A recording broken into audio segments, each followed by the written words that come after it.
Sejam muito bem-vindos ao Amplifica Cast e hoje eu tenho dois convidados especiais e eles são modestos. Modestos porque quando eu chamei eles para conversar, eles falaram assim, não sei se tem muito assunto, mas só pela nossa pré-conversa aqui já tiveram ótimos assuntos e com certeza a experiência de empreendedores vai ajudar você na sua jornada de empreendedorismo. E até mesmo se você é um executivo de negócio, um C-level de uma empresa, fica ligado nesse episódio que ele é especial. Estou aqui com o Denis e estou aqui com o Ricardo. Sejam muito bem-vindos ao Amplifica Cast. Obrigado. É isso aí. Se apresentem aí para a nossa audiência. Bom, vamos lá. Eu sou o Denis, tenho 44 anos, nascido aqui no interior de São Paulo, em Americana, e hoje moro na Espanha, moro em Sevilha. Eu sou o Ricardo, não vou falar minha idade não. Eu tenho 46 anos também, a gente divide aqui a tocada da empresa. Eu cuido mais da parte humanas e o Denis da parte exatas aí da empresa. Numérica. É isso aí. Sejam bem-vindos, pessoal. Obrigado. E hoje o tema do nosso podcast é, além do código, história de empreendedorismo. É muito importante a gente entender que a jornada do empreendedor ela nunca é fácil e para começar a gente precisa falar do início. Vou começar com o Denis. Denis, como é que foi o seu início? Assim, primeiro trabalho, resolveu, já saiu do colégio, foi fazer já a faculdade de sistemas, como é que foi esse processo, esse Vamos início? lá. Na verdade, a minha primeira faculdade eu fiz depois dos 30, né? E foi uma faculdade, uma graduação em História. História? A ver com tecnologia. E depois, finalmente, eu amadureci e fiz uma graduação de Administração. Eu não tenho uma faculdade técnica, Olha só. né, de desenvolvimento. Mas falando um pouco dessa minha trajetória do código, né? Eu com 11 anos de idade, já morando no interior, eu morava em Boituva, no estado de São Paulo. Nasceu lá? Eu nasci em Americana, mas me mudei para Boituva, muito jovem, muito um bebê ainda.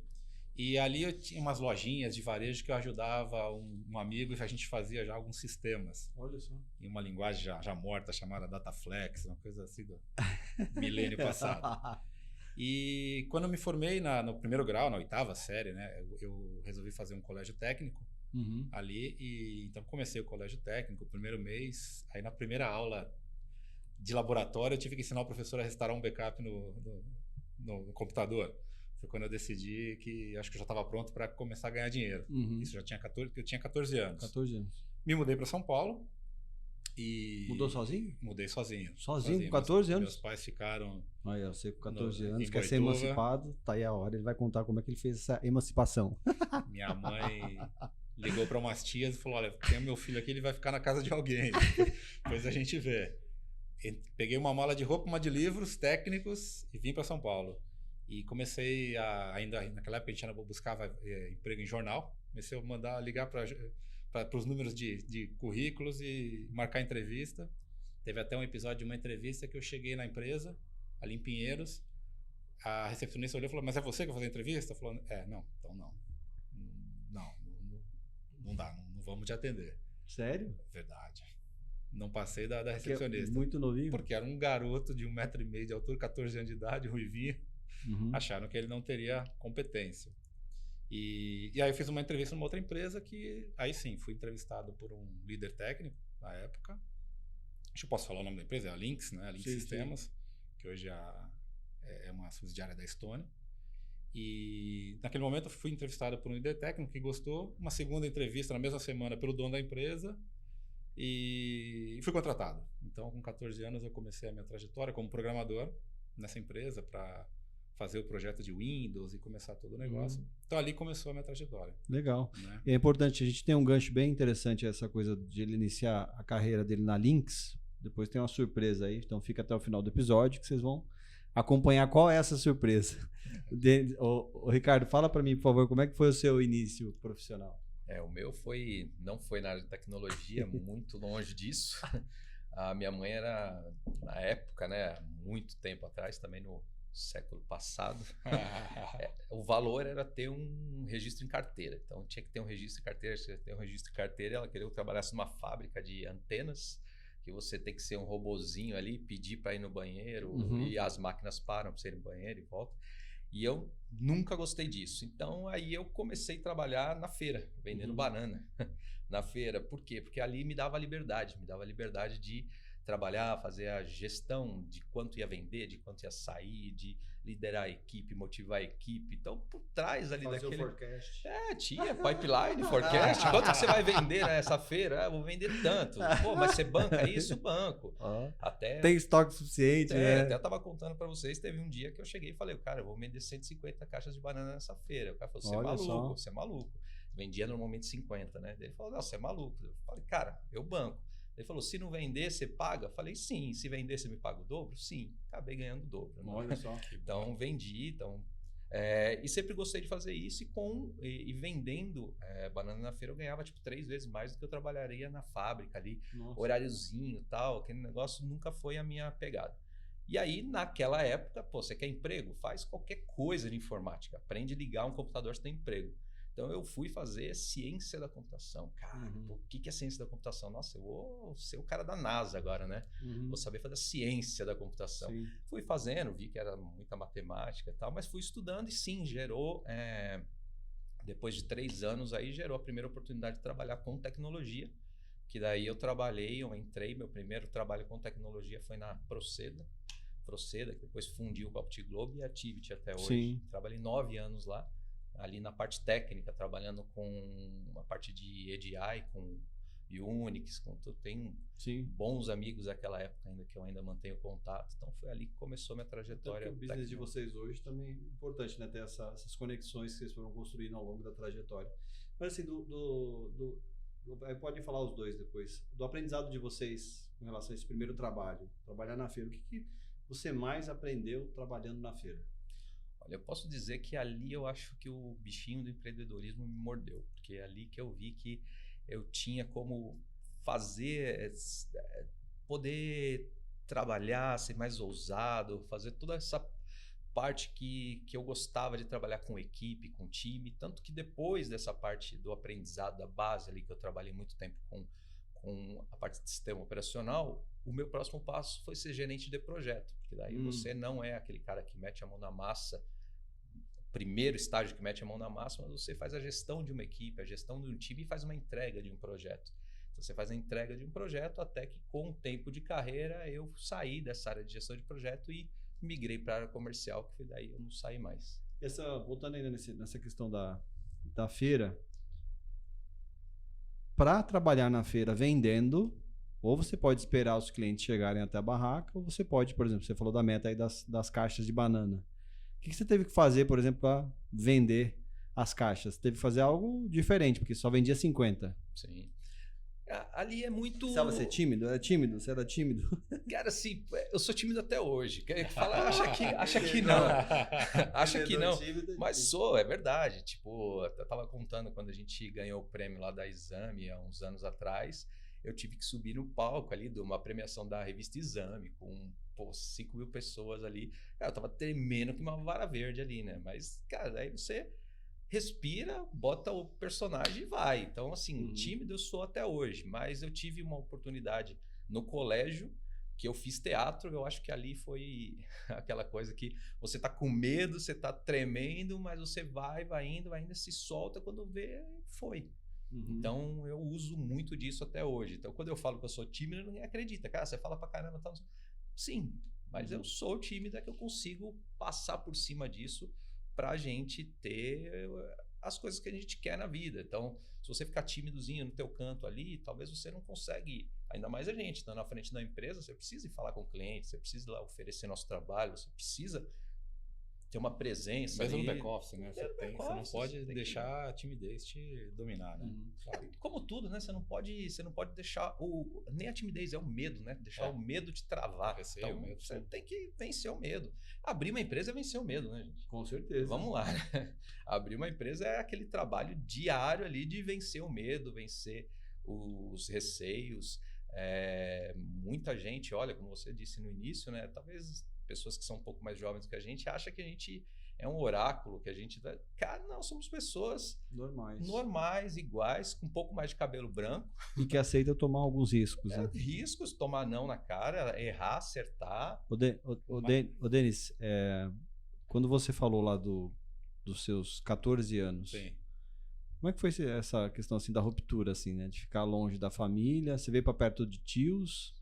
Mas teve essa... Eu tive um atenuante aí. Meu pai trabalhava de uma maneira que ele trabalhava por escala, então ele tinha 4 dias em cada 10 de folga. Nossa. Então ele vinha para São Paulo e acabava ficando comigo, assim, isso facilitava. Aí uma vez trazia minha mãe, a outra trazia um irmão. Então basicamente eu estava sempre próximo da família. Que legal. E durante muito tempo, todo final de semana que eles não estavam aqui, eu pegava um ônibus, era uma hora e meia de viagem, perto, né? e eu ia para Boituva. Então assim, eu tinha sempre proximidade com a família. Claro, era uma criança, eu estava começando o 2º grau à noite e trabalhava durante o dia como programador na empresa. Mas não dava tempo de pensar em ter receios, em ter medos, assim, era o que eu queria fazer, eu tinha essa... Cara, agora uma coisa que... Essa vontade. Normalmente, né, as pessoas, né, buscam uma formação naquilo que elas querem trabalhar, né?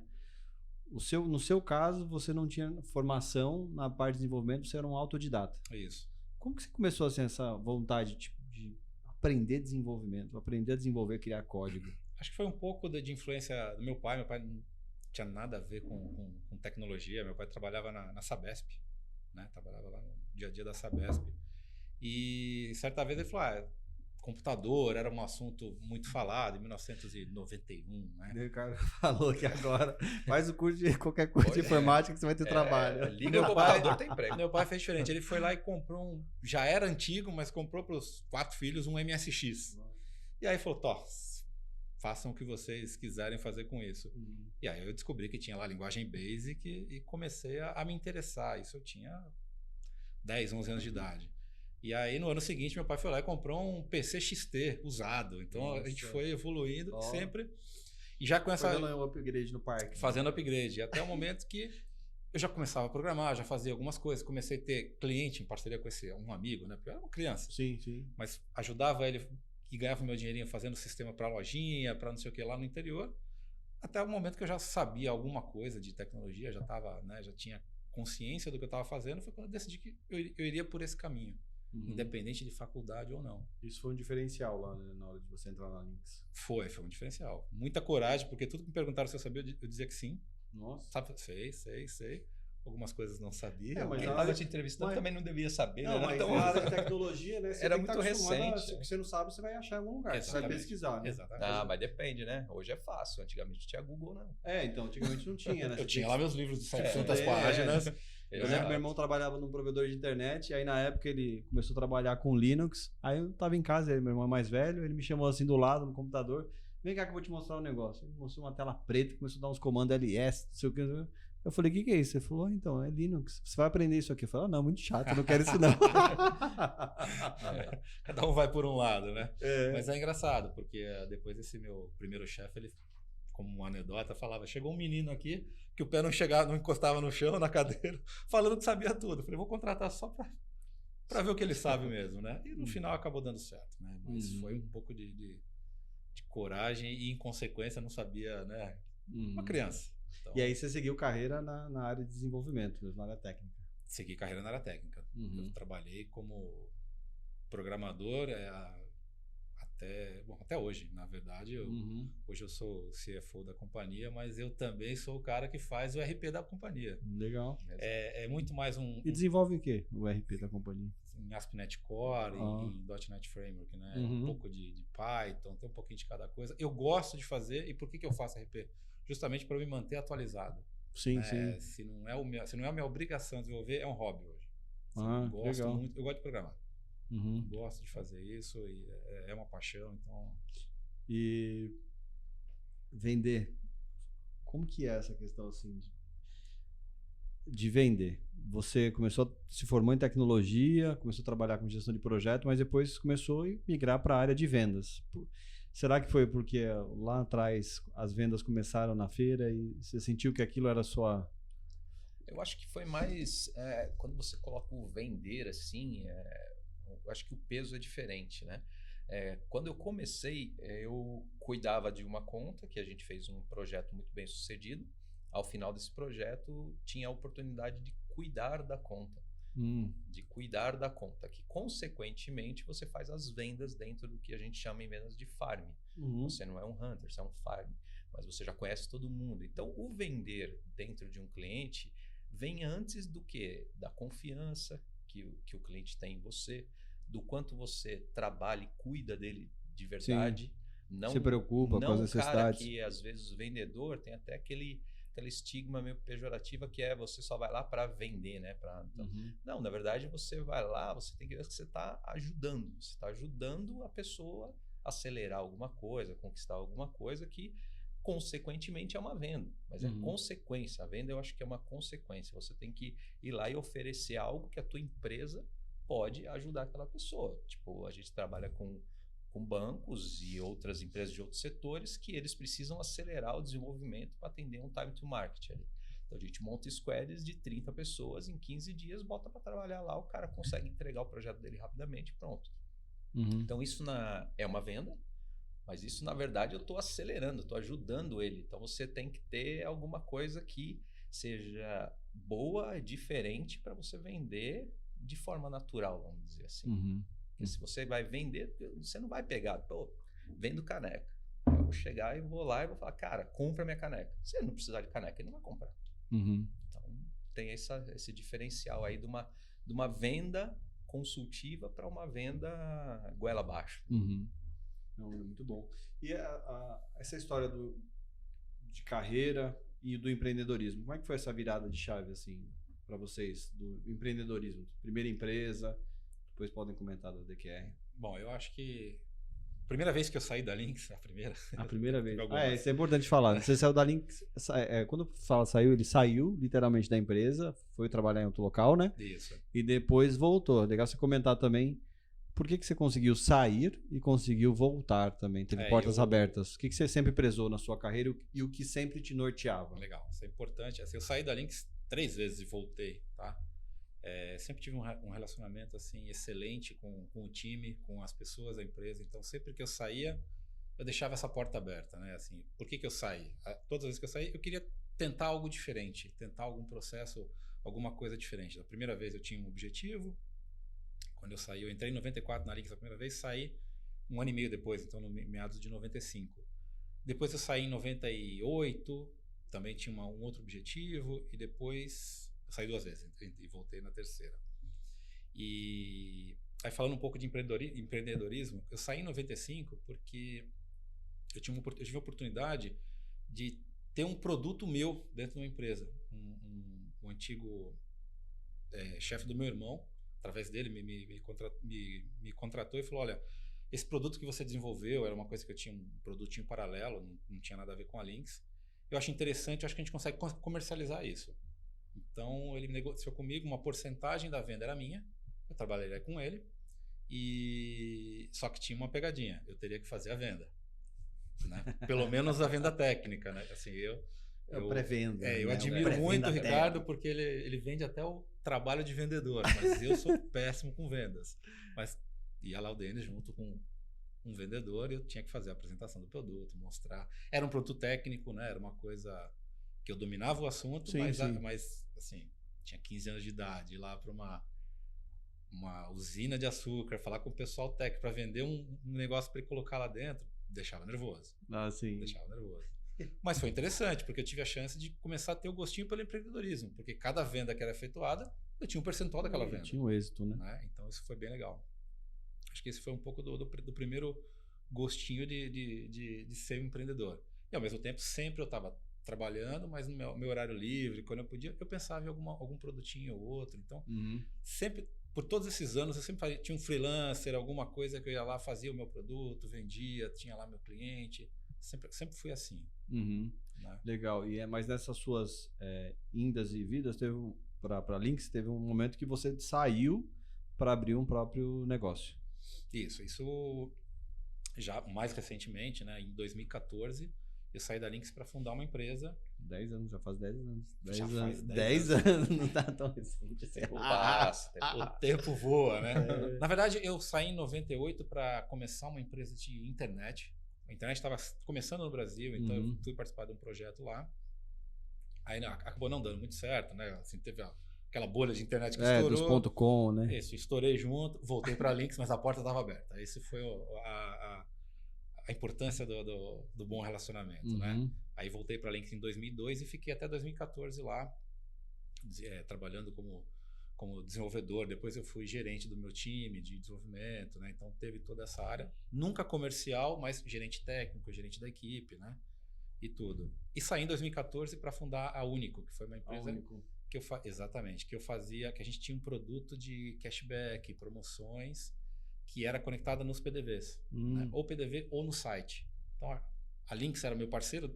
Eu sempre vivi no universo da Lynx. No universo da Lynx. Então a Lynx era o parceiro de PDV, eu tinha lá isso acoplado no VTEX, que é o de comércio eletrônico, né? No Infracommerce. Então toda essa parte de cashback e promoção a gente tinha um mecanismo. Em 2014 eu era diretor de tecnologia, tinha lá um sócio vendedor. Nunca fui realmente de vendas, realmente eu não tenho, né? Eu não tenho tanto talento quanto tem aqui o Ricardo. E a gente vai falar sobre isso, né? Sobre se complementar, sobre né? complementaridade, né? E aí a gente teve essa empresa por 4 anos, a gente estava crescendo, estava indo muito bem. Tivemos primeiro uma rodada de investimento, de um fundo de investimento, e só que chegou um momento que a gente começou... Nessa primeira rodada, vocês captaram qual percentual? A gente captou R$3 milhões por 20% da empresa. 20%, legal. Né? Só que aí, menos de um ano depois, a gente já começou a ser assediado por algumas empresas. Justamente as empresas de PDV. Dentre uma delas, a Lynx.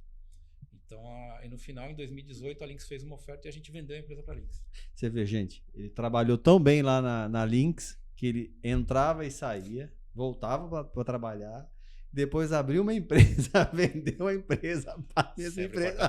Sempre porta aberta. E nós somos homologados na Lynx hoje para vender na Lynx esse nosso serviço. Essa relação ainda não acabou. A relação ainda não acabou. Ainda não acabou. Por isso que é importante, né? Qual dica que vocês dariam, até pegando, esse vai ser um gancho aqui, um corte do nosso episódio, qual dica que vocês dariam para uma pessoa que precisa construir um nome no mercado, um profissional, assim? Acho que o importante é o seguinte, né? Nenhuma oportunidade, nenhum trabalho que você faça, ele é pequeno. Eu acho que você tem que fazer com a tua paixão, como se fosse dar o melhor de si. E respeitar sempre as pessoas, né? Não importa se é um trabalho você vai vender um projeto de 8 horas.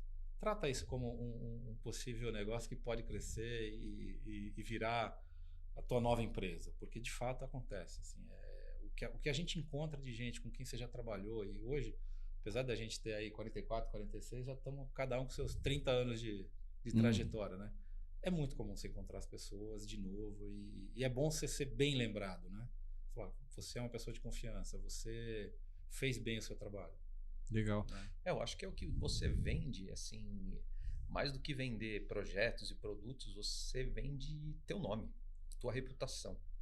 Então é teu nome e tua reputação, é isso que fica. Então, a gente chegou até você por uma conversa que a gente fez há muito tempo atrás, que a gente gostou da tua forma de falar da empresa, de fazer, a gente viu tua reputação no mercado. Então, atrás de todo CNPJ tem um CPF. Então, se você puder fazer desses momentos em que você está trabalhando numa empresa, trabalhando num projeto, alguma coisa, você saber que ali não é uma entrega de um projeto, é uma entrega do teu nome, da tua reputação. Faça bem feito, que isso vai durar por muito tempo. Isso Legal. vai durar por muito tempo e isso que vai te dar... você pode se jogar e abrir uma empresa no momento zero e, cara, não deu certo. Isso aí nem existia no nosso tempo, né? Não deu certo, pivota e vai embora. Isso não existia, né? A gente é do tempo ainda de plano de negócio de 5 anos, tá? Então, a gente está bem nesse momento de ruptura, assim, do que era muito das empresas ambidestras hoje, né? Você tem que ter aquela vontade da startup, mas você tem que ter a parte da gestão bem feita também. Então, para você chegar num ponto desse, cara, você vai construindo teu nome, tua reputação, quem você é, quem são os contatos, quem são as conexões que você faz durante a vida, e isso que vai te ajudar a ter sucesso para frente. Legal, muito bom. Denis, comentando dessa questão da venda, né? Você, quando abriu a Único, você tinha quantos anos? Quando eu abri a Único, já 34. 34. Então começou com 14, né, no mercado de trabalho na Lynx. Isso. 34 abriu a Único e fez a venda dela em 2018, então com 38 anos de idade. Com 38 anos. E essa venda você vendeu 100%? Vendeu 100% da empresa. Quanto, pode falar quantos milhões? Posso sim. Tá, isso tem até em matéria da época. A gente vendeu a empresa por R$30 milhões. 30 milhões. Não falou, não queria se aposentar. Falou, ainda eu posso desenvolver muito, muito código ainda. Não, a gente fez a venda em 2018 e aí ainda fiquei um tempo para fazer a entrega, né? O handover da empresa para a Lynx. No D+1 que eu terminei isso aí, eu já comecei a abrir o notebook e falei, o que eu vou fazer agora? Uhum. Então, comecei a pensar alguns projetos, algumas coisas. E 1 ou 2 meses depois surgiu a oportunidade de ter negócio com o Ricardo. Foi aí que a gente já... Importante. Como que é construir um produto, um software, uma solução para o mercado, depois abrir mão, assim? Para você foi um processo assim, beleza, é business. Eu gosto bastante do meu programa que eu desenvolvi, tá aqui. Olha, sinceramente, eu vejo... meu filhinho. Eu vejo o LinkedIn... Às vezes as pessoas postam sobre o produto que eu vendi para a Lynx, dá vontade de responder e fala, pô, você sabe que é meu filho, cuida bem, né? Mas com carinho, né? Não, assim, com carinho. Mas claro que tem esse ciúme. Você fala, pô, será que estão deixando ele bom como estava, né? Assim, é normal. É normal. Mas o mais importante, talvez não sei como que você pode falar sobre isso, é você saber que o seu filho está sendo bem cuidado. Quando você vendeu, você tinha essa expectativa também de saber que aquele produto ele iria continuar? Sim. Porque tem que ter um fit também, não é só comprar por dinheiro, né? Como que foi isso, essa decisão, né? Uma das decisões de vender para a Lynx é porque seria a empresa que melhor cuidaria do que a gente criou. Ah, legal. Porque eles já estavam com essa proposta de ter um produto parecido com o nosso. Então, a ideia deles era ou comprava ou concorria, né? Uhum. Optaram pelo caminho mais curto, seria comprar. E logo que a gente chegou, então, quando a gente foi comprado, a gente foi para dentro da Lynx, o escritório mudou para dentro da Lynx, e a gente já percebeu que tinha um time pronto para time de vendas, time de desenvolvimento, já estava todo o time preparado para receber esse produto e para fazer ele crescer. Olha que legal. Né? Então eu vejo hoje que o produto ele é muito maior do que quando eu vendi. Uhum. A gente tem até uma entrevista num podcast nosso que a gente fala sobre venda de empresa, onde o Carlos da Globan ele fala sobre a importância do fit entre a empresa que está vendendo e a empresa que está comprando. Então, se você quer tirar suas dúvidas sobre esse tema, pode acessar também esse episódio com o Carlos. Legal. E aí, como é que foi o match? O match, né? Como que vocês se encontraram? Aí, como é que foi essas mudanças, Ricardo? Vamos lá. Fala... Depois você me corrige se eu estiver errado. A gente se conhece já também há mais de 10 anos, né? Mas aí o Ricardo vai falar também quando ele foi empreender no B2C. Ele falou, não, tecnologia, projeto, não aguento mais. Já conheci o Ricardo nessa época. Ele comeu no meu restaurante. Já foi. Foi mesmo? Era onde? São Paulo? Na Aclimação. Na Aclimação? Frente, qual que era o tipo da gastronomia? Eu fazia comida italiana, né? Então era comida... então voltando... Não, né? mas volta, fala do início. Voltando, pessoal. Assim, teve um certo momento da minha vida que tecnologia cansa, é um mundo muito difícil, é um muito... Hardware. Com certeza. E aí eu falei, pô, cozinho bem, cara, já fiz um monte de curso de gastronomia, então gastronomia italiana. Você se sentia estressado? Sim, sempre, né? Com tecnologia? Sim. Quando você trabalhava naquela época? Cara, assim, eu já trabalhava aí na área comercial. A área comercial é aquela coisa, você tem aquela Venda meta. Você tem aquela sensação boa de vender, mas vendedor não tem passado, né? Vendi o mês passado e esse mês. Sim. E aí isso chega um certo ponto que ou você sai de férias e descansa, ou uma hora você satura, você cansa, é pressão todo dia. É onde você tem a facilidade de também empreender dentro de uma empresa, né? O intraempreender ali, e você consegue conquistar suas coisas, conquistar seus sonhos dentro de uma empresa, não abrindo uma empresa propriamente dito, mas a pressão... Que depois vê que é muito pior ainda. Exato. Não dá pra entender, né? O cara tava estressado porque trabalhava com venda, com meta, aí abre o CNPJ, aí piora tudo. Mas aí eu achei que, eu gosto de cozinhar é legal. Não, é masoquista, né? Vai vir mas que a minha ideia inicial era o quê? Eu não vou pro fogão, né, cara? Eu vou ser aquele cara que você chega no restaurante e é o cara que cumprimenta a galera e tal, senta na mesa, eu tomo um vinho. Relações públicas. Ele falou, vou fazer lead no meu restaurante, olha lá. E aí, vamos catalogar aqui os clientes. O que você faz, empresa, pessoa física, PJ? Mas isso é um ponto importante também, que é assim, empreender, cara, né? Você, nunca trabalhei com nada do setor, vai lá e enfia a cara. Cara, não é assim, cara. Minimamente... Você tem que saber o que você está fazendo. Você tem que saber o que você está fazendo. Pô, eu gosto de cozinhar, vou abrir um restaurante. Como funciona o restaurante? Não sei. Tipo, você já trabalhou 6 meses no restaurante para ter o dia a dia do restaurante? Saber que você, com 30 e tantos anos de idade, você não tem mais final de semana, você não tem mais o momento. A pessoa está indo descansar, você está abrindo, né? À noite você quer descansar, você está indo trabalhar e as pessoas estão indo relaxar, né? Sim. Comer. A gente se conhece há muito tempo que as nossas esposas faziam curso de sommelier de vinho e então a gente se conhece desse tempo, então a gente toma vinho desde essa época, você não tem mais isso, acabou. Aí os amigos ainda iam pro restaurante, os caras que me davam a força ali, né? Sexta-feira, junta a galera, vamos pro restaurante. Se a comida estiver ruim, eles não vão falar nada, né?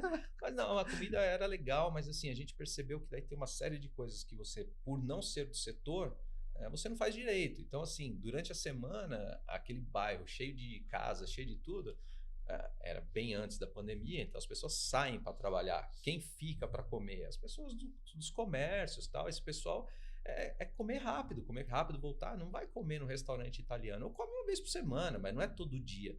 Então você não tem o faturamento que te sustenta. Final de semana enchia, mas só final de semana ele não sustenta o faturamento.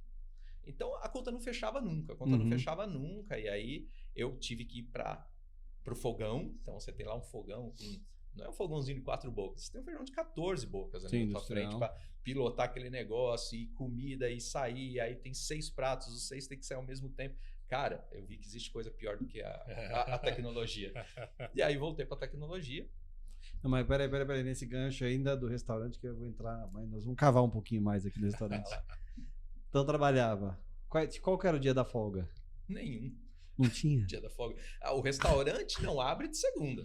Mas tem que comprar. Daí você tem que fazer compra, você tem que arrumar a geladeira, você tem que arrumar o freezer, você tem que chamar o eletricista, porque no domingo que você precisava da fritadeira, ela não funcionou, você tinha que botar panela de óleo em cima do fogão.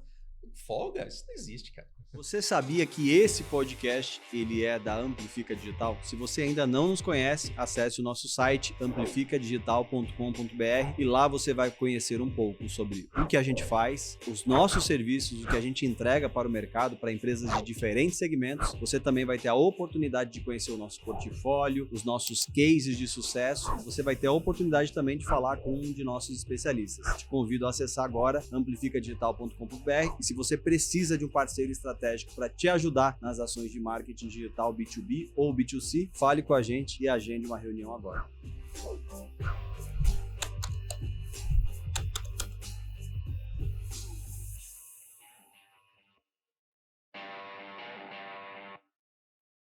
E aí você descobriu de quanto tempo depois empreendendo no restaurante que você descobriu que não era para você? Não, quando você... foi 1 ano e meio. 1 ano e meio? 1 ano e meio.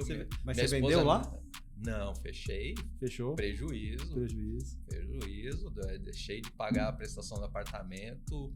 Nossa. Perdi o apartamento. Minha esposa não me largou, me apoiou e segurou a onda. E esse momento difícil que você passou, conta um pouco como é que foi esse momento assim, difícil.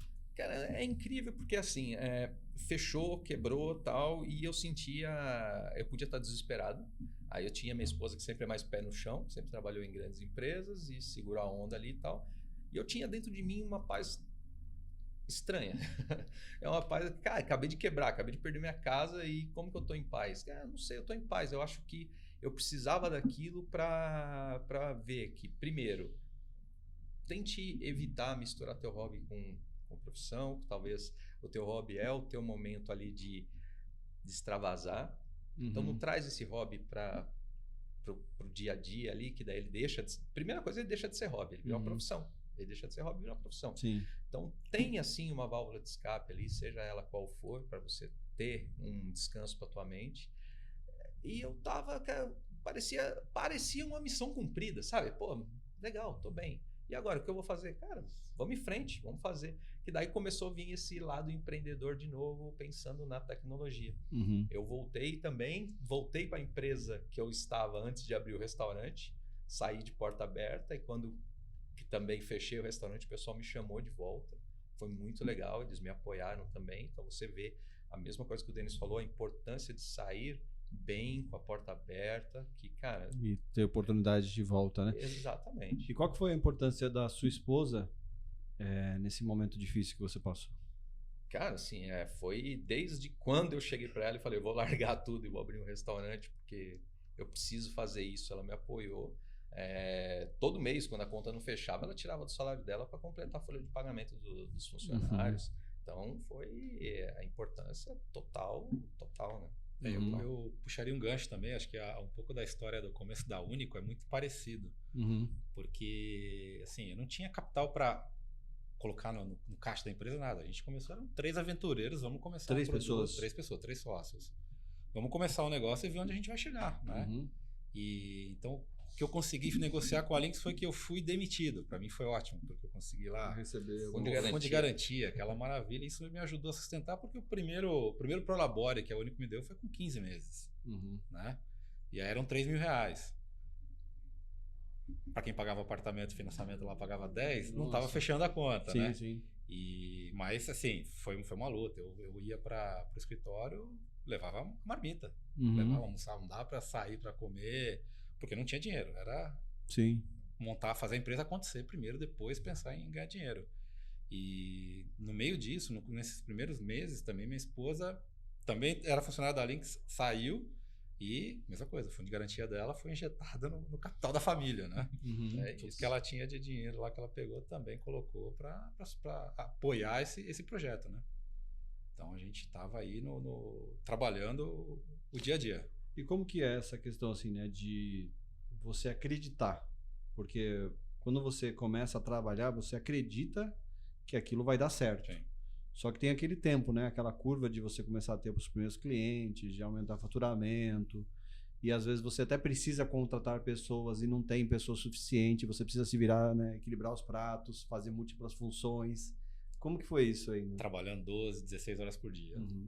Com o nosso fuso horário, você cansou de fazer no começo. A gente não tinha RH fazer entrevista. Eu e ele que fazia. Eu fazia a parte não técnica, ele a parte técnica. Era 10 horas da noite aqui, 2 da manhã lá, e a gente fazendo entrevista. Exato. A gente tocou a empresa só nós dois. Hoje a gente tem um back-office ali de umas 15 pessoas que nos ajudam, estão ali no dia a dia com a gente. No começo da empresa era eu e ele. Nos primeiros meses, eu e ele. De Prolabore, a gente vai pegar o primeiro simbólico também, depois de uns bons meses ali. Uns 8, 9 meses. Eu acho que foi no 8º mês, se não me engano. 8º, 9º mês.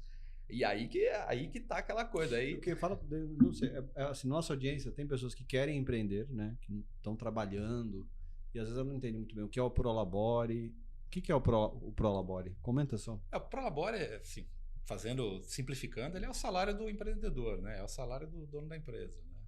Vocês ficaram 9 meses sem receber? Sem receber nada. Sem receber nada. E na Única eu tinha ficado 15 meses cara, assim, o que te motiva a cada dia? Primeiro, você acreditar no negócio.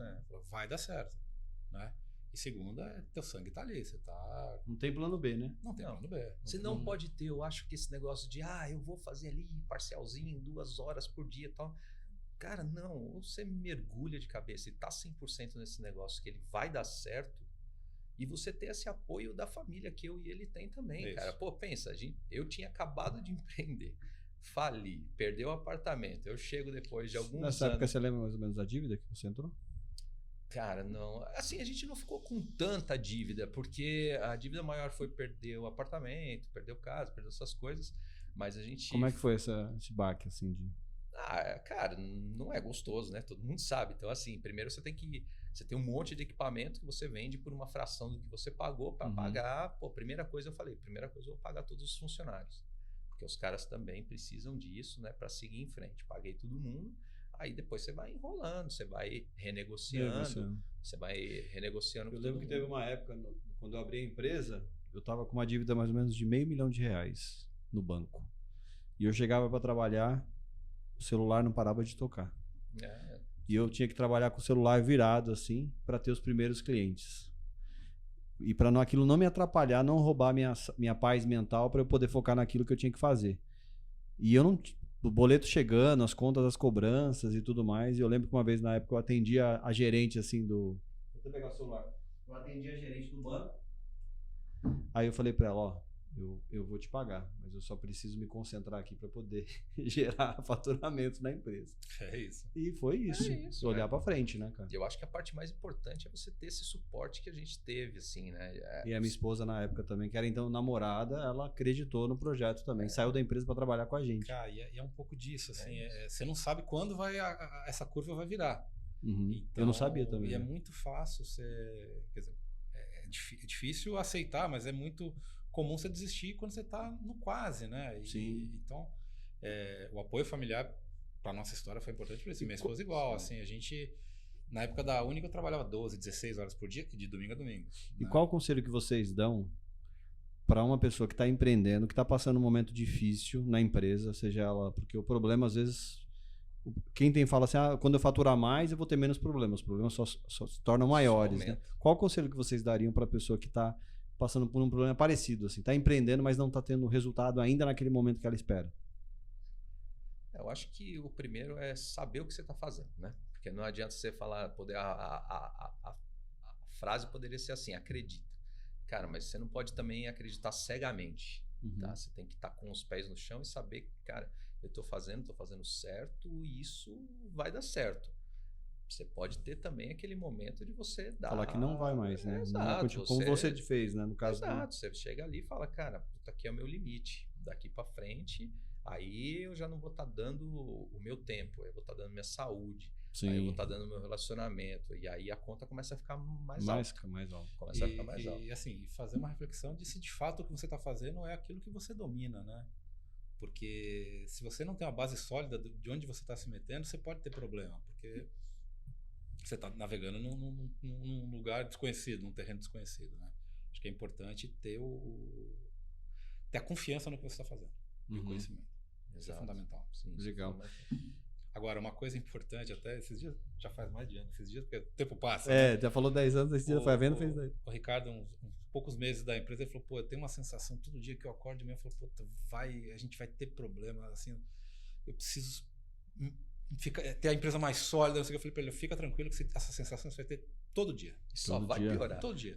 Você pode ter 1000 funcionários, vai ter a mesma sensação, você vai pensar assim, eu tenho 1000 funcionários para sustentar, eu preciso manter essa galera trabalhando. Quando tiver 10.000, igual. Assim, essa sensação do empreendedor, você nunca perde. Só que não é ruim. É bom ter essa vontade, essa preocupação de falar, eu preciso... É o tubarão no aquário, né? É isso aí.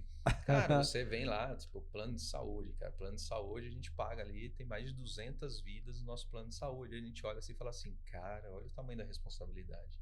A gente tem responsabilidade por isso. Não é simplesmente, você pega o dinheiro e investe, a Selic tá alta, de repente, com certeza, às vezes dá mais dinheiro.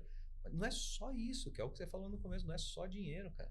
Cara, uma empresa, ela vive para dar lucro e dar dinheiro. Sim, ponto. Isso também tem que desmistificar aquela história da empresa que só toma Não é uma dinheiro. ONG, né? Não é. Então, e até a ONG, eu tava vendo um podcast esses dias. Tem que ter receita. Tem que ter receita. Para você fazer o trabalho direito, sustentável, tem que ser. Todo mundo tem salário lá, tem que ter receita. Então tem que ter receita, mas não é só isso. Você olha ali quantas pessoas você tem. São pessoas, são famílias que você tem no teu plano de saúde mensal. É uma responsabilidade. É uma responsabilidade. E isso você dorme todo dia com essa responsabilidade nas costas, sabe? De tudo que você movimenta. A gente movimenta, e você movimenta muita coisa, né? Imagina, são 200 pessoas que fazem compras nos seus bairros, que movimentam o comércio do teu bairro. E aí a gente tem plano de saúde, a gente tem os benefícios de vale alimentação, então as pessoas comem. Então você movimenta, você paga imposto, você movimenta a economia. Então até você ter essa noção que o que você faz, da responsabilidade do que você faz, não é nada assim, beleza. Não é. A responsabilidade então, se você quer abrir uma empresa, se você quer empreender, primeiro você tem que saber que você é responsável. Você tem que ter responsabilidade por aquilo. Não é você abrir uma startup e botar 50 pessoas para dentro, não deu certo, pivota com a cabeça de vai dar certo. Não é que eu vou pivotar, não deu certo, beleza, parte pro outro. E aí 50 pessoas que você botou na rua, cara. Você tem que ter essa responsabilidade, não é assim. E como que foi esse processo, assim, de vocês entenderem, primeiro, autoanalisar, falar, eu sou bom nisso, né? Eu tenho essas qualidades profissionais, e eu preciso de um sócio que me complemente. Como é que foi essa escolha, né? Vocês se conheciam através das esposas? Isso. E como é que surgiu o papo, assim, né? Vamos virar sócio, tá tomando vinho lá, metade da garrafa acabando e tal. Uma importadora de vinho. Tava tomando vinho lá, a garrafa da metade, vamos ser sócios e tal, já assinou o contrato ali. Não, a gente, durante muito tempo dessa amizade, falava, pô, a gente precisa fazer alguma coisa junto, né? Essa vontade empreendedora dos dois. Vamos fazer, e que tal isso, que tal aquilo, e pensando em alguma coisa do setor de educação, depois... Setor de vinho vamos também. Importar vinho. Vamos importar cara, vinho. A gente foi jogando pro ar ideias, né? Mas aí, quando eu terminei minha venda da Lynx, o Ricardo também já estava concluindo um projeto dele. E aí, o que surgiu? Pô, você tem a vida de tecnologia. Vamos aproveitar isso. Você, o Ricardo, é o comercial nato. Vamos aproveitar isso. Então, o que a gente vai fazer? Vamos criar uma consultoria para fazer isso. Para a gente colocar tecnologia nas empresas. Legal. Então, assim, a fórmula foi, vamos juntar o melhor do que nós fazemos, criar uma empresa com base nisso e vamos provar essa teoria no mercado, né? Então, assim, não foi uma coisa, não foi o estalo de um dia para o outro, não. A gente ficou falando sobre fazer negócio juntos durante anos. Até que surgiu algo que foi complementar e eu tinha terminado de fazer a minha venda, estava disponível para focar 100% nisso e ele igual. Então, tinha os dois disponibilidade e vontade. Né? E aí, como é que foi essa questão assim de, beleza, tenho a empresa, sei o que eu vou fazer, estava escrito, escreveram, fizeram o site e foram pro mercado. Como é que foi essa estratégia de go-to-market, sabe? A gente tinha ali uma oportunidade no cliente, no maior cliente que a gente tem hoje, que eu já trabalhava com ele em outra consultoria também. E aí a gente tinha ali um cheiro de uma oportunidade. Então a gente sabia o que fazer, sabia onde bater nas portas e continuamos até hoje batendo nessas portas para aumentar a capilaridade de cliente, carteira de cliente. E nesse a gente bateu na porta e o cara falou, cara, tô precisando aqui de 3 desenvolvedores. Aí eu falei, beleza, cara, a gente tá montando o nosso CNPJ ainda, tá? Ele fica pronto daqui uns 15 dias, um mês. Ele falou, não, preciso para agora. Eu falei, então vamos. Acelerou, fizemos o CNPJ e aí foi ali em janeiro de 20, né? Primeira coisa que o empreendedor aprende é não dizer não, né? Ele faz fácil. A gente dá um jeito, né? A gente dá um jeito. O difícil a gente faz, o milagre só precisa de um pouquinho mais de tempo, só isso. Mas a gente vai lá. E, então, ali a oportunidade foi dada pra gente. A oportunidade foi dada, ela apareceu e a gente estava preparado. Acho que muito importante é isso, sabe? Porque às vezes a oportunidade bate na tua porta, mas você não está preparado, você deixa ela escapar. A gente estava preparado. E aí a gente colocou ali nossos primeiros 3 desenvolvedores dentro do Banco BTG Pactual, nosso maior cliente hoje, nosso maior parceiro. Colocamos ali os 3 primeiros e vamos embora. Ele, os 3 e vamos. Tem uma consultoria contábil que eu já conhecia há muitos anos. Apresentei para o Denis hoje, também é nosso parceiraço desde sempre. Segurava toda essa parte operacional de contratação, controle de folha de pagamento e tal. Então com a gente até hoje. E tocamos e vamos embora. E estar preparado também é um pouco de loucura, claro. A gente tinha o que era o nosso BP, era a planilha do Excel, que a gente sabia mais ou menos como precificar, né? E negociar. Hoje, a gente tem um RP, a gente tem controle de fluxo de caixa, tem aí o departamento pessoal todo dentro do sistema, mas nos primeiros dias, 3 planilhas do Excel. Olha. Basicamente estava na nossa cabeça o negócio. E usar o que tinha de ferramenta, né? Então também não dá para esperar, falar assim, só vou, na hora que eu contratar 5 sistemas, colocar tudo isso aqui para funcionar, implantar, vou começar a ganhar dinheiro. A gente tem um pouco de aventura, né? A gente basicamente sabia ali, tinha até uma planilha que era tua, da Único, né? Que era o nosso BP norte. ali. É o nosso norte. Então, a gente sabia exatamente quanto a gente podia gastar, tal. Ou até hoje a gente tem essa filosofia, 100% do capital da empresa é capital próprio. A gente tem R$0 de capital do terceiro. Que a gente sempre foi ali, pequenos passos.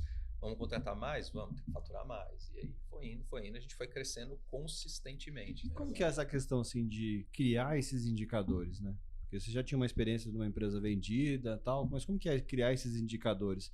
Você acredita também que a experiência que você teve lá do restaurante, ela também te ajudou a olhar esses indicadores, ou ser mais cuidadoso com os indicadores dos próximos CNPJs? Ou você acredita também que essa coisa a experiência do Denis, nessa parte mais financeira, isso também ajuda a ter esse norte mais assertivo? Não, eu acho que o que a gente separou desde o início, eu falei para ele, cara, eu cuido do marketing, comercial, parte de departamento pessoal com recrutamento e seleção. E deixo tudo que é número para ele. Ele tem muito mais experiência do que isso. Tanto quando ele paga as guias lá de imposto, lá eu falo, cara, meu Deus, sabe? Então, ele tem muito mais experiência com isso e ele faz isso muito bem. Então, mas a sua experiência, você tinha experiência com desenvolvimento, mas você precisava também aprender bastante sobre negócios, né? Exatamente. Como eu trabalhei muito tempo na Links com a parte de PDV, então gestão de loja, então alguma coisa de financeiro já estava ali plantada a base, né? Mas com a Único, aí eu fui além, comecei a me envolver com preparação de BP, também para apresentar para investidor. Até para vender, né? Exatamente. E trouxe esse conhecimento para a DQR, né? E um pouco de... O que a gente fez foi decidir primeiro, nunca vamos buscar capital de terceiro, a gente vai fazer com o nosso capital, nosso dinheiro. Começamos pequenos, mas sempre com o nosso capital. Então a ideia foi criar um plano de negócios conservador, mas que desse lá uma margem que a gente pudesse ter, que não tivesse necessidade de escalar com capital de terceiro. Deu certo, né? A gente tinha um planejamento para ter 20 pessoas no final do primeiro ano, a gente estava com 50. Então isso ajudou bastante, porque tendo planejado para 20 e a gente conseguiu 50, gerou um capital já para a gente, um lucro que a gente conseguiu reinvestir já desde o primeiro ano. Né? E aí a gente foi levantando o que a gente é bom, né? E aí até essa parte do sistema que o Denis foi criando, eu já trabalhei em algumas consultorias, não tem nenhum sistema que vai desde da oportunidade levantada pelo comercial, que passa para a área de recrutamento e seleção, que faz o recrutamento, vai para o DP, faz a gestão. Hoje o nosso sistema ele faz isso de ponta a ponta e isso a gente tem muito mais velocidade em montar squads, em montar times, então a gente tem muita velocidade com o nosso banco de candidatos. A equipe está trabalhando certinho ali no que ela é boa de fazer, cada um no seu campo ali. Então isso nos dá muita facilidade e a gente trabalha com algumas coisas que a gente acredita de verdade, que é lá o que a gente falou lá no começo. É ter a proximidade com o cliente. Ter proximidade com o cliente, cada cliente é único, a gente não vai ter essa de é mais um. Não, cara, assim, tenho esse cliente, eu tenho ali um BP que vai cuidar desse cliente, tem outro, ele vai cuidar desse cliente. Porque ali você estando no dia a dia, sabendo as necessidades do cliente, convivendo no dia a dia dele, você vai conseguir de fato ajudá-lo, que é aquela venda que eu tinha falado, né? Você não está vendendo, você está ajudando, consequentemente você está vendendo. Você não está indo lá só janeiro e falando, cara, o que você tem aí de projeto pro ano? O que você tem de projeto pro ano? Aí você vai aparecer ali só para anotar pedido naqueles momentos. Não, você está ali, você está convivendo. Está construindo nessa relação. E isso que a gente não quer perder da nossa identidade da empresa. E como que é voltando, vou puxar um pouco essa questão dos indicadores. Quando você constrói uma empresa, quando você construiu a Único, vou voltar um pouco. Você construiu a Único, pensava em vender? Não. E aí, beleza. Quando começou em que momento você percebeu que você precisaria ter esses indicadores? Né? Porque você tinha experiência, conhecia do negócio, do que você fazia. Sim. Nessa época você já era bom assim com essa questão de números de empresa? Já assim. Desde o segundo ano da Único eu já comecei a me envolver com isso. E a necessidade de indicadores surgiu porque a gente, no caso da Único, a gente queria captar um investidor, captar um sócio. Mais do que para colocar caixa na empresa, a gente queria alguém que nos abrisse portas em outros clientes. Então, esse cara que investiu com a gente, ele tinha uma porta no Santander, por exemplo, na GetNet. Então, a gente tinha aí alguma sinergia, por isso que a gente trouxe esse sócio. E aí, nesse momento, você começa a ter que mostrar, né? Então, a empresa passou a ser uma SA, começar a ter reunião de conselho, então precisava levar esses números. No momento, então eu não era o diretor financeiro, mas participava da elaboração desses números junto com o diretor financeiro. E fui aprendendo. Nos outros 2 anos seguintes, aí sim, a gente já estava com SA, com capital, com investidor de fundo, então começa a ter gente perguntando todo o tempo, né? Qual é o plano de vocês para 5 anos, para 3 anos? Então a gente começou a profissionalizar a montagem de indicadores, tamanho que a gente vai estar daqui 2 anos, 3 anos, né? Então esse foi o aprendizado até efetuar a venda para Links. Legal. E muito disso eu levei para a DQR automaticamente. Né? Aproveitei todo o material. E como que você determina, essa pergunta como que você determina o sucesso de uma empresa ao longo da jornada? Difícil, assim... Pode falar do ponto de vista financeiro. A gente põe uma marca de lucratividade e para começar, por exemplo, a DQR, a gente tem... Desde o primeiro dia a gente falou, a gente quer ter uma lucratividade de pelo menos 20% no final do mês. Tá? Esse é um número-chave para a gente. Tá. Né? Depois de imposto, tudo? 20% Sim. No final do mês. Né? O lucro líquido. O resultado, tá. Então esse é um número que a gente está sempre buscando e, claro, trabalho diário é de ir ajustando os pontos para isso. Né? Tem a questão do investimento, então, óbvio, né? Tem mês que a gente não faz esse número, mas tem mês que eu faço 25%. Compensa o que... Exatamente. A ideia é fechar todo ano tendo uma margem de 20%. Então esse é o nosso primeiro número. E essa análise, ela é mensal, trimestral, anual? Diária? Porque às vezes tem coisas que estão no pipeline, então para vendas, né, que ainda acaba de certa forma no seu RP pode... A gente assim, eu tô sempre olhando os números. Você tá com assim, a tela lá. Tá a tela lá na casa dele, lá, em vez de assistir Netflix, ele liga assim a tela. Quase isso. Tem lá o gráfico com o fluxo de... Liga de manhã. Ele Alexa, colocou isso no... quais os indicadores da DQR, Alexa? Não, e ele colocou isso no sistema. Ele abre, é o primeiro, aparece o gráfico. Mas eu quero ver esse sistema, se puder mostrar, eu quero aprender. As oportunidades de negócio, o forecast financeiro, tem tudo ali, primeira tela. Isso eu olho todo dia. Legal, cara. Mas assim, trimestral é o que a gente faz o encontro, né? Porque de fato, você tem a competência de janeiro, eu vou receber isso lá em março, né? Então, sim, tem as novas vendas. Exatamente. Então, a gente faz aí o fechamento trimestral. E a gente sempre faz o planejamento ali para novembro, dezembro, a gente se reúne e faz, né, a nossa ideia para o ano. Mas, cara, hoje em dia o planejamento de um ano é muito longo, né? Então a gente sempre revisita ele no meio do ano também. E aí, estamos na linha, o que a gente faz, muda, investe mais aqui, investe mais ali. Então sempre é feito. Já tiveram que tomar uma decisão difícil nesses anos de DQR? A gente fez alguns investimentos ruins, né? Algumas pessoas que ao longo dessa trajetória que a gente fez o investimento, né, contratou e no final acabou não sendo o que a gente tinha de expectativa. É sempre ruim você ter que desligar alguém, né? Sim. É um trabalho difícil, porque você nunca sabe se não deu certo porque a pessoa não se adaptou ali ou se faltou tempo. Às vezes a gente tinha uma expectativa de retorno mais rápido. Então, acho que as maiores dificuldades foram alguns investimentos de algumas pessoas que a gente trouxe que não deram resultado. E no começo também, como assim, né? Depois você vai aprendendo que não existe bala de prata, né? Então, você, às vezes aparece uma pessoa, eu tenho muito relacionamento no cliente XYZ ali e tal, diferente do sócio da Único, que o cara chega e ele bota ali também o skin the game ali, né? Ele tá junto. Não, tem gente que chega e fala, então, pô, me paga tanto por mês aí que eu abro a porta para vocês, e a gente caiu nessas no começo. Então ali são os maus investimentos também que a gente fez, né? Não faz mais. Aí, cara, e assim, é um aprendizado diário. É um aprendizado diário, você vai acertar, vai errar. Na equação você tem que acertar mais do que erra, mas que você vai errar, vai errar. E qual que é a importância do relacionamento para o fechamento de grandes contas?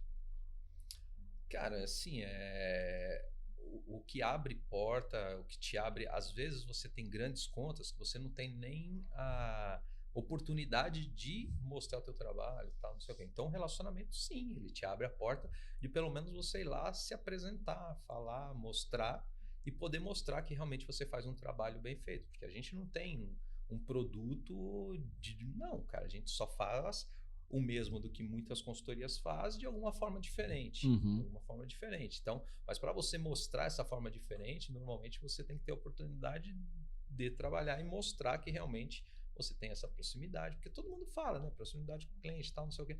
Mas para você mostrar que realmente você é diferente disso, você tem que ter a oportunidade para chegar lá. E isso, sim, o relacionamento, que você já tem um nível de confiança com aquela pessoa e fala, pô, já vi vocês trabalhando nesse cliente XY, conheço você, sei que você é um cara sério, cara, vem conversar aqui que eu tô precisando de uma ajuda.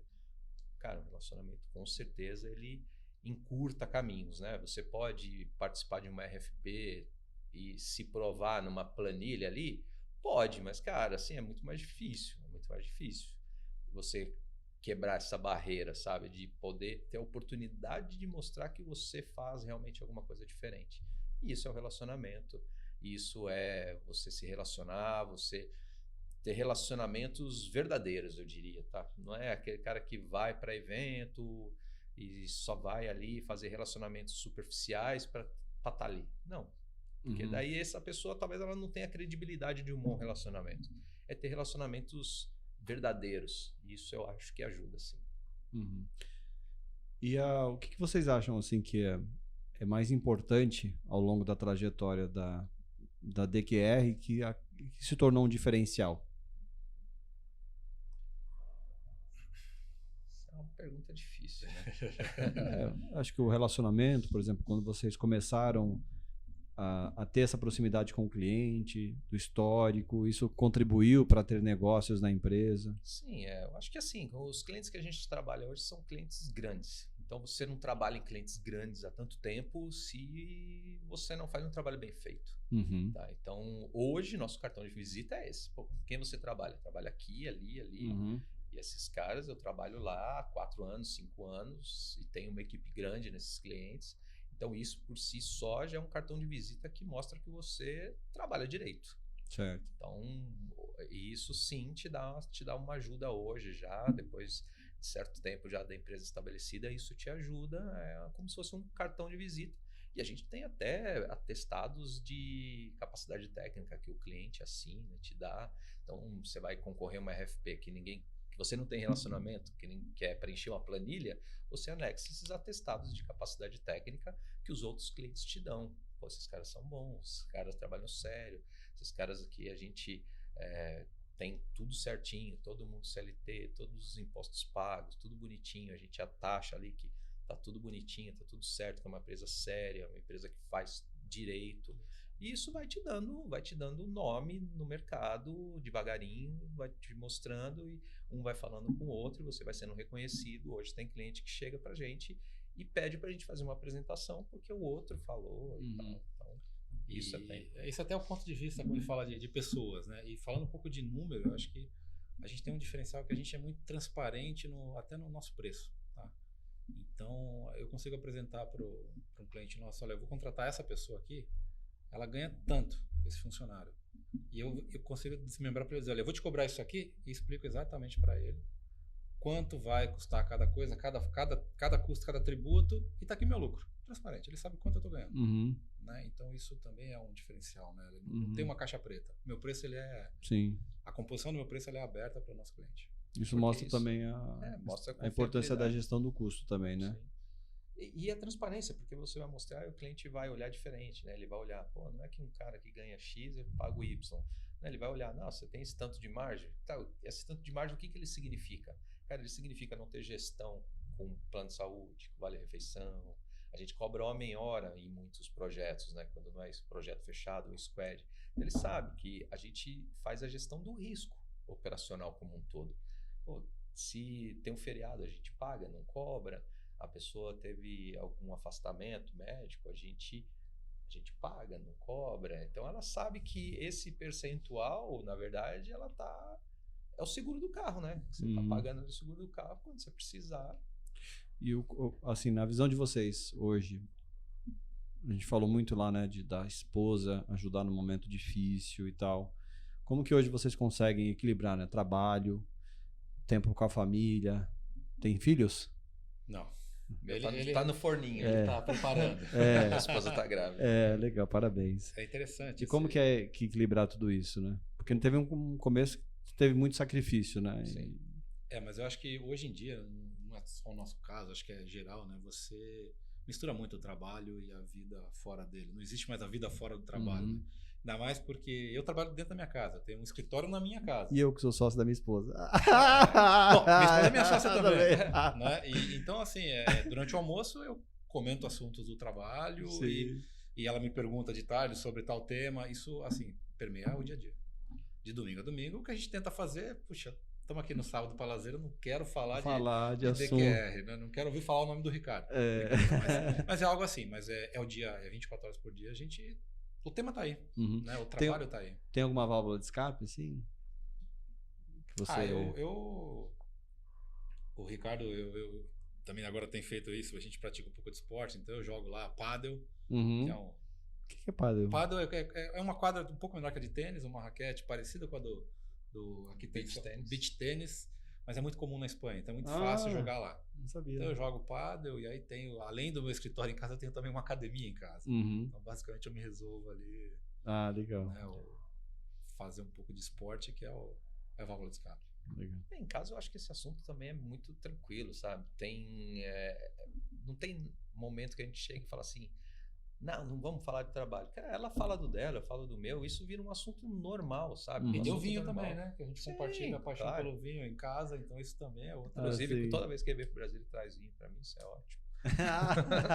Mas a gente trabalha isso de forma leve, porque assim, a minha esposa também tem problemas no trabalho dela, tem assuntos do trabalho dela que, pô, ela quer falar comigo e eu falar com ela. Então isso torna ali de um estar próximo do outro, um ajudando o outro. Então não é um assunto que gera não, domingo não se fala. Não, se precisar falar, a gente vai falar. Se não precisar, a gente vai tomar vinho e vai falar agora, ir atrás de roupinha de bebê. Agora a gente está falando muito disso. Já conseguiu separar o celular?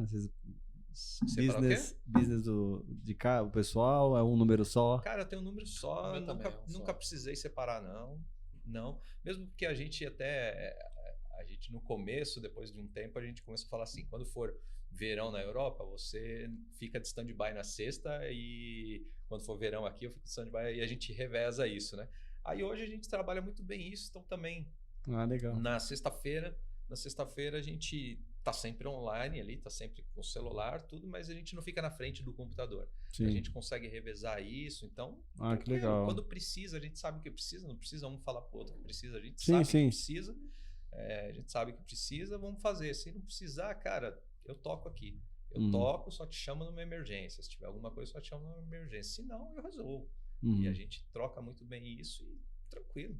Então, as nossas esposas também têm uma amizade muito legal. Então, cara, essa parte família e trabalho não é nenhum problema. Não é um problema. Nenhum problema. Legal. E o que você faz para válvula de escape?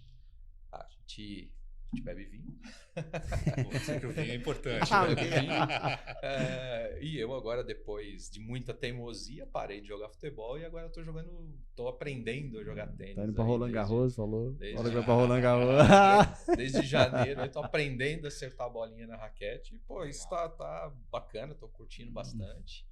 E agora também tem aí curtindo o momento da gravidez, né? Final de semana já foi comprar as primeiras roupinhas, então no momento vira uma válvula de escape bem gostosa assim também. Já sabe qual é? Menino ou menina? Menina. Que legal, parabéns. Vamos florir o mundo. Pô, já sabe o nome? Nádia. Olha, já tá. Tem nome tudo. Já tá nome sendo divulgado aqui antes de acontecer. Nome tudo, já tá. Legal. E quais conselhos vocês dariam assim para quem empreende? Pra gente estar chegando no finalmente do nosso episódio.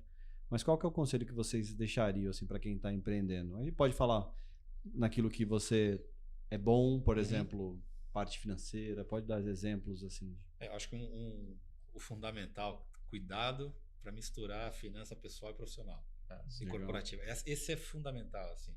A gente, quando começou a DQR, assim, esse dinheiro vai para a DQR. Cara, esse é o dinheiro da DQR, esse aqui é meu dinheiro. Não misture contas. Não é, né? A conta corrente da empresa não é o teu conta corrente e vice-versa. E nem o seu caixa. E nem o seu caixa. Nem o seu caixa eletrônico. É isso. E nem o contrário. Se você tem o seu dinheiro, você tem os seus investimentos, você tem lá a tua vida, assim, a empresa ela tem que caminhar. Se você reservou um dinheiro para ela, foque nisso, né? Se você vai fazer um novo aporte, não é só tirar de uma conta e levar para outra. Se você tem sócios, assim, isso precisa ser conversado, né? Um aporte na companhia, isso tudo envolve, tem que ser levado muito mais sério do que um caixa eletrônico, um Pix dali para cá. Sim, isso acho que é o fundamental. Isso, a empresa é tua, é teu ali, sabe? Toma cuidado também com propostas muito boas. Tem uma coisa que eu sempre falo pro Ricardo, que assim, tem algumas ofertas que a gente recebe de produtos ou serviços que você fala, pô, não sei quem aprova isso fora, mas com certeza o cara que aprova não é o dono da empresa. Porque você fala assim, a conta não fecha. Né? Não quero citar exemplos para não comprometer ninguém, mas chegam ofertas para a gente de serviço que você fala, esse número só não sei quem aprova, mas eu não posso aprovar porque eu sei que não é benéfico para o meu caixa. E coisa que não funcionou para a gente, pode funcionar para outros também, assim, se você puder ter o seu capital, que é o que eu sempre falo pro Denis, é aquela história, a gente sempre usa isso, que é quem é você no café da manhã, sabe? Tem aquela história, você é a galinha ou o porco, entendeu? Um só tá envolvido, o outro tá comprometido. Quem é você?